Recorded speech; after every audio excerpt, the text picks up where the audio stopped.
My name is Terry Gray, and I've been a child advocate for 11 years. Our overlying principle of what we do is to represent the best interests of the child. We have no other responsibility, we have no other thing that we're accountable to. Our sole objective is the best interests of the child. We have to identify their current situation, being sure that their interests and their health and their medical, school are all being taken care of well in the care systems they're in.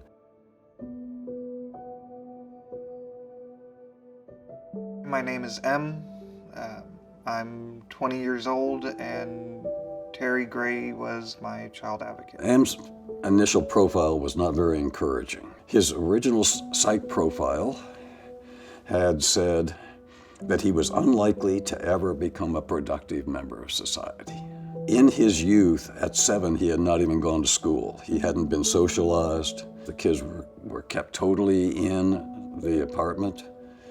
My biological family went all over the place, from Michigan to Minnesota to Canada to then Florida.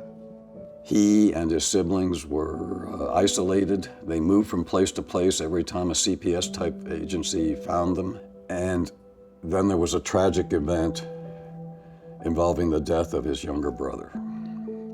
And the kids were removed from the home. The father's in prison. Mother is totally irresponsible. And no relatives.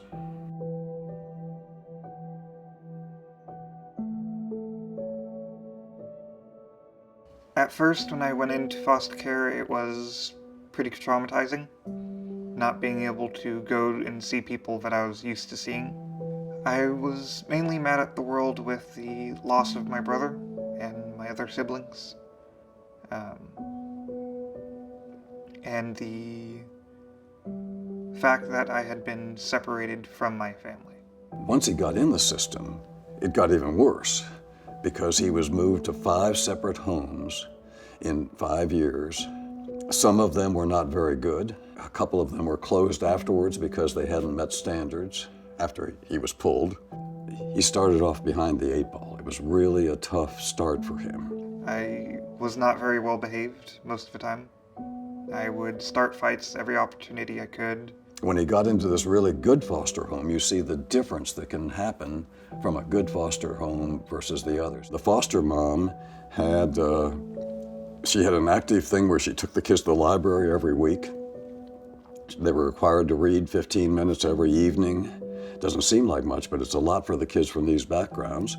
The foster home that I grew in the most and ultimately changed my behavior and really started reading books, she really showed that she had my back and showed that I could change my behaviors.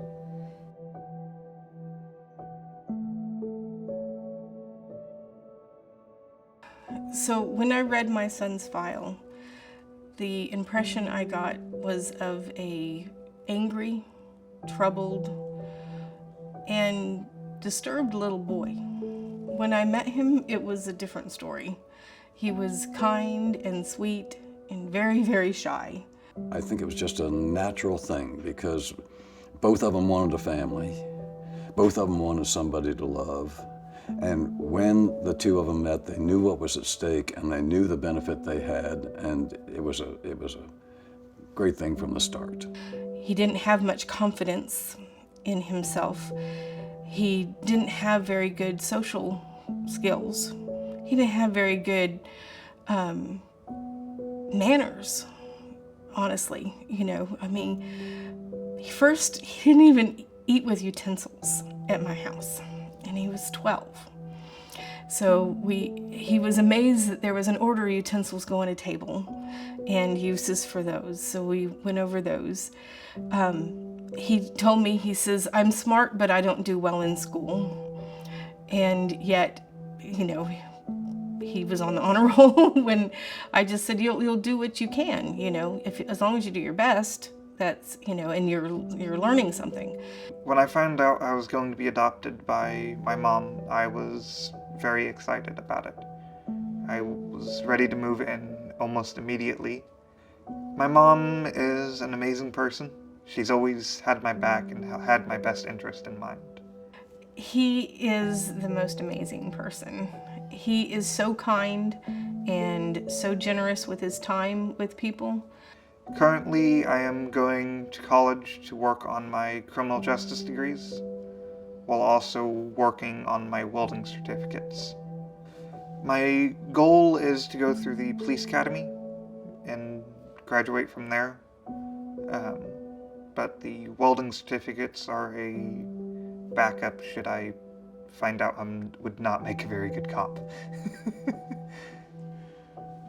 I never thought I would make it this far, honestly. I always thought I would just age out of the foster care system and, as Miss Alberta put it, kind of just fade away. Makes me feel pretty good that I do have a future for myself. I've watched him evolve. I've watched him turn from a defensive young man into or boy into an outstanding young man. And instead of being a throwaway, he now has a whole productive life ahead of him. My junior year of high school, I was eligible for my class ring. When we got our class ring, we also got a ceremonial ring to be given to someone that was not related to us but has had an impact on our life. When he got his ring ceremony in high school, he was allowed to bring one person to the ring ceremony that had played a significant role in his life. And he chose me. It was great.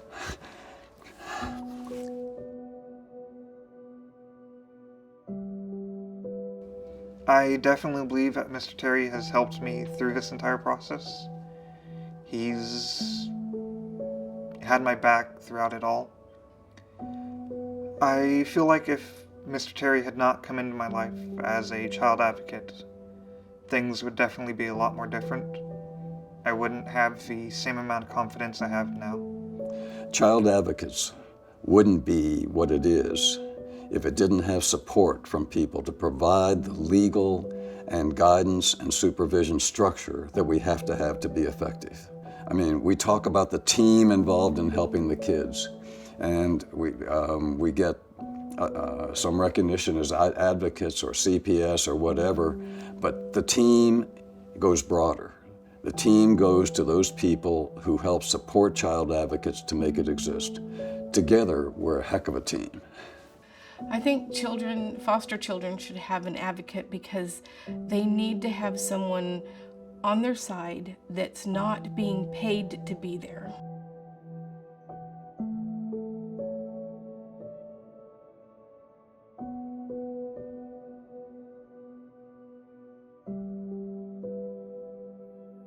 I feel like it's important for others to support child advocates because they're not someone who is with CPS. They actually have the kid's best interest in mind. Not just how far can I push this person, how much can I get out of this person.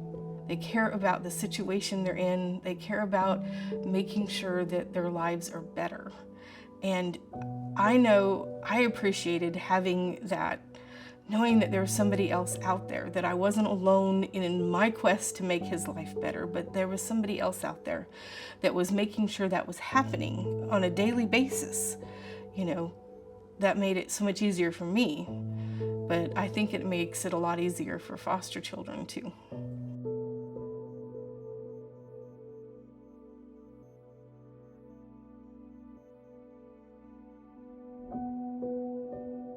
So now I've known M for almost 9 years. And when I watch this evolution and I look at the obstacles he's had to overcome, I'm proud of my own sons, but I'm proud of M right with my own sons, especially for his ability to overcome all the obstacles that have been placed there that most other kids don't have to overcome. A lot to be proud of there. Mr. Terry has been much more than just a child advocate to me. Most of the time in foster care, I never had a father figure. So when he came along, he kind of became that. I hope to stay in touch with Mr. Terry for the rest of my life.